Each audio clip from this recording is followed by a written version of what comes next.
So you hear this all the time, that without a vision, you can't succeed.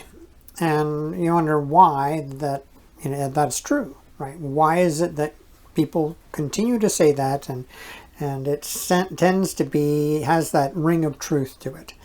Well, if you don't have a vision, that means you don't really know where you want to end up. So if you don't really know where you want to end up, then how are you going to get to where you want to be? You're not going to stumble into success. And if you do stumble into success in one aspect of your life, then chances are of being able to duplicate it again, slim to none. If you don't know how you got there, then trying to get back there is not going to be any better, right? You're not going to be able to figure out how you succeeded once if you didn't keep track, and if you actually don't have the skills and abilities, habits that you need to actually get there and maintain the success you want. So stop and develop a vision. Right? Don't keep on going down the path thinking I'm going to succeed with all these goals if you don't have a vision. Goals are great, and you won't be able to succeed without goals, but if you have a goal before you have a vision, then you're just scattering yourself. So stop, develop a vision. But unfortunately, you're going to have to remember that whatever vision you develop is not the right vision. It's going to be off in some way. You're going to be going down the wrong path for a while. You're going to say you want things that you don't really want. You're going to skip things that you do want that you don't know you want yet. Your vision is going to be incomplete. So what do? Well, you realize that as you develop your vision, that you have to redevelop your vision. You have to continually, it's a continuing process.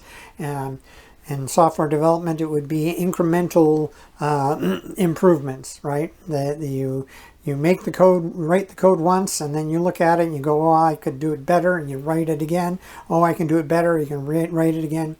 This is what you're going to be doing with your vision.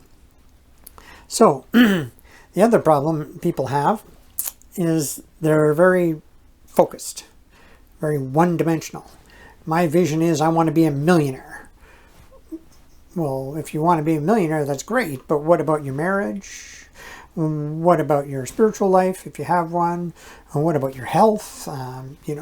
There's lots of other areas of life besides financial that are important.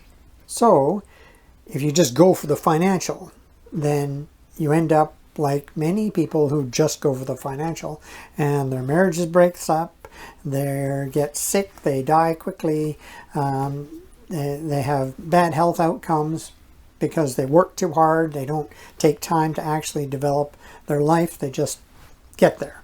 And yes, they become the millionaire or the billionaire or whatever it is these days, but they don't really have a great life. That's not what you want. What you want is you want to have a great life. So if you want to have a great life, then you need all the dimensions of your life to be included in your vision. So what do? Well, start out by dividing your life up into, I'd say, 5 to 7 different areas. Now, I'm very strategic in when I'm saying 5 to 7, because when you start developing your vision, that means that you're going to have 5 to 7 different areas of your life that you're now going to be able to set goals for.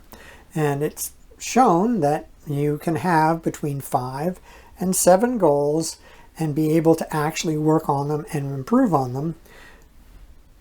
Any more than that, and it gets untenable, you just can't do it anymore. Any less than that, and you end up missing out on dimensions of your life that are important. So 5 to 7, pick 5 to 7. I picked 6. I'm an average guy, I guess. I figured 6 is perfect. So my areas are, I have a spiritual life, my marital life is important, my health, my finances, my fitness. I'm quite into fitness, and then personal growth. Those are my 6 areas. Your areas are going to be different, right? I don't know what they are. It doesn't matter. You might not have a spiritual life, so you put something else in there. Or you only have 5 goals. It doesn't matter.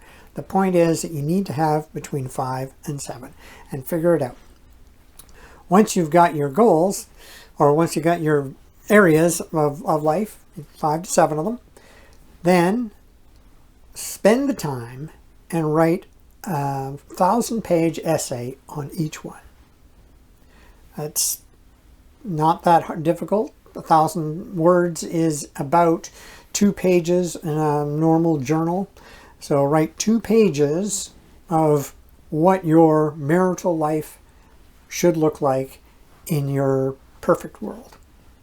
What is it? Are you together? Do you go out all the time? Do you go on good holidays with each other? Do you enjoy each other's company? What is it about your marital life that you really want to have? And the point of having to write 1,000 words is that by the time you finish the 1,000 words, you're going to be very specific. You're going to know exactly what it is that you know that you want, and this is going to give you a clue of the goals that you need to set so you can actually get there. You're not going to be able to set them all at once.